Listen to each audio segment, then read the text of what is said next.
अब हम लोग देखते हैं कि क्वेश्चन नंबर 2 क्या कह रहा है। क्वेश्चन नंबर 2 कहता है कि सिद्ध कीजिए कि जो 3 प्लस 2√5 है, ठीक है, ये एक अपरिमेय संख्या होगी। देखो, अगर तुमको सिंगल पूछता है √5 की एक अपरिमेय संख्या ये सिद्ध करो, तो इसका ये प्रोसेस है, ठीक है, इसका क्या है, ये प्रोसेस है। लेकिन जब भी एक अपरिमेय संख्या के साथ कुछ गुणांक लगा दे, जैसे कह दे कि सिद्ध कीजिए कि 2√5 एक अपरिमेय संख्या है, जैसे आपको जैसे यहाँ पर मिल रहा है कि 7√5 एक अपरिमेय संख्या है, इसको सिद्ध करने का एक अलग प्रोसेस, जैसे ये है, ठीक है, इसको सिद्ध करने का एक अलग प्रोसेस है, ये है, इसको सिद्ध करने का एक अलग प्रोसेस है, इसको भी सिद्ध करने का एक अलग प्रोसेस है। लेकिन इसका इस चारों का प्रोसेस एक ही है, ठीक है। और जब भी बोले √5 या √3 या फिर √2 या फिर √7 या वाट एवर कुछ भी, √11 √13 कुछ भी, अगर इस तरीके का कुछ भी देता है तो इसको सिद्ध करने का प्रोसेस ये है, ठीक है। और इस तरीके का अगर तुमको मिलता है कि सिद्ध कीजिए कि ये एक अपरिमेय संख्या, इसका प्रोसेस एक ही है, ठीक है।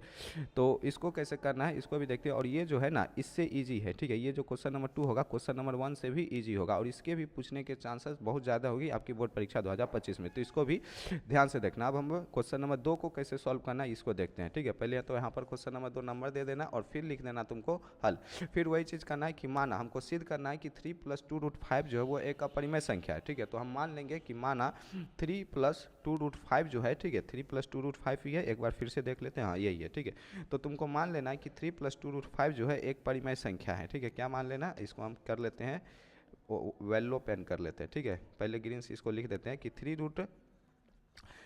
3 प्लस 2√5 जो है एक परिमेय संख्या। अगर 3 प्लस 2√5, ध्यान दो, अगर 3 प्लस 2√5 को अगर हम एक परिमेय संख्या माने तो क्या इसको हम लोग p/q के फॉर्म में नहीं लिख सकते? कहेंगे भैया ऑब्वियस सी बात है, लिख सकते हैं। अब देखो, यहीं पर तुमको थोड़ा सा चेंज करना है, ठीक है। प्रीवियस में हमने जो प्रीवियस क्वेश्चन था उसमें हमने माना था कि जहाँ p और q एक अभाज्य संख्या है, लेकिन इसमें तुमको मानना है जहाँ p और q एक पूर्णांक है, ठीक है। जहाँ p तथा q क्या है, जहाँ p तथा q एक पूर्णांक है, ठीक है। जहाँ p तथा q क्या है, एक पूर्णांक है, ठीक है। ऐसा क्यों कर रहे हैं आगे आपको पता चलेगा ऐसा क्यों कर रहे हैं। अगर 3 प्लस 2√5 बराबर p/q है, इस तरह के क्वेश्चन में आपको करना कि कुछ नहीं है, जो परिमेय संख्या आपको ऑलरेडी दिख रही है, आपको मालूम होगा कि √5 क्या है, एक अपरिमेय संख्या, इसको कैसे भी करके अकेला करना है।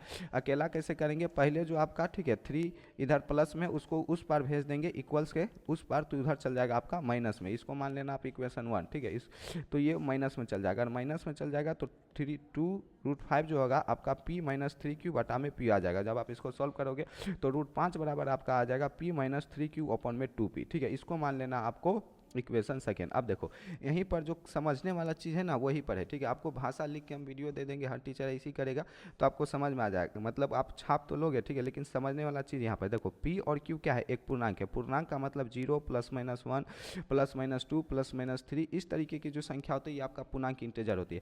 अगर p एक पूर्णांक है, q एक पूर्णांक है, ठीक है, तो बताओ क्या p-3q बटा में अगर 2q करते हैं तो क्या ये भी एक पूर्णांक नहीं आएगा? उदाहरण से समझो, मान लेते p कोई पूर्णांक जिसका मान 2 रहे होगा और q एक पूर्णांक जिसका मान 1 रहा होगा, ठीक है। तो 2-3q यानी कि 2-3 और बटा में 2q यानी कि 2 करेंगे तो या -1/2 आ जाएगा। -1/2 का मतलब हो गया -2.5, और -0.5 भी एक पूर्णांक है।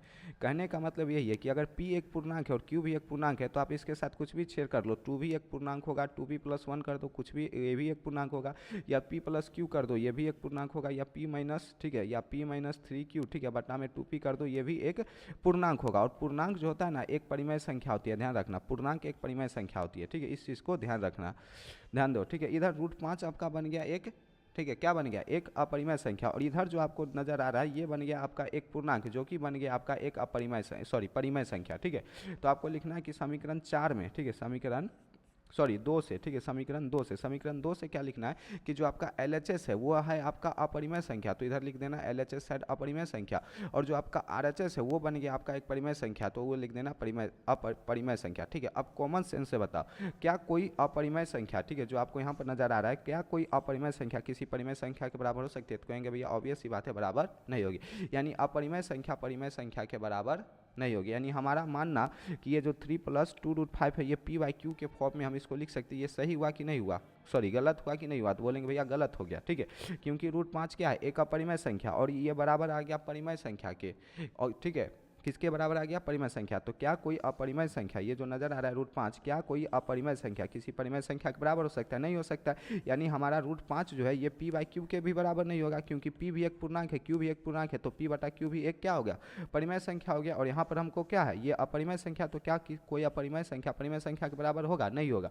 बस इसी चीज़ को हमको दर्शाना था कि कोई अपरिमेय संख्या परिमेय संख्या के बराबर नहीं है, ये दर्शा गया आपका समीकरण 2 से। लास्ट में आपको बस इतना लिख देना है कि अपरिमेय संख्या डज नॉट इक्वल टू परिमेय संख्या, अतः हमारा मानना, ठीक है, हमारा क्या मानना कि 3 + 2√5 एक परिमेय संख्या है, गलत है, ठीक है। 3 + 2√5 परिमेय संख्या है, ठीक है, परिमेय संख्या है, गलत है, ठीक है। और लास्ट में लिख देना अतः, ठीक है, अतः 3 + 2√5 एक अपरिमेय संख्या होगा, ठीक है। 3 होगा क्या है, 3 + 2√5 जो है एक अपरिमेय संख्या है, ठीक है। क्या है, एक अपरिमेय संख्या है। इस तरीके से क्वेश्चन नंबर 2 भी आपका हो जाता है PROVED प्रूव्ड, ठीक है। और यहाँ पर आपको कर देना एक छोटा सा स्माइल कमेंट। इस तरीके से क्वेश्चन नंबर 2 भी आपका कंप्लीट होता है। अब हम बढ़ेंगे क्वेश्चन नंबर 3 पर। जो क्वेश्चन नंबर 3 है, अब हम इस पर बढ़ेंगे।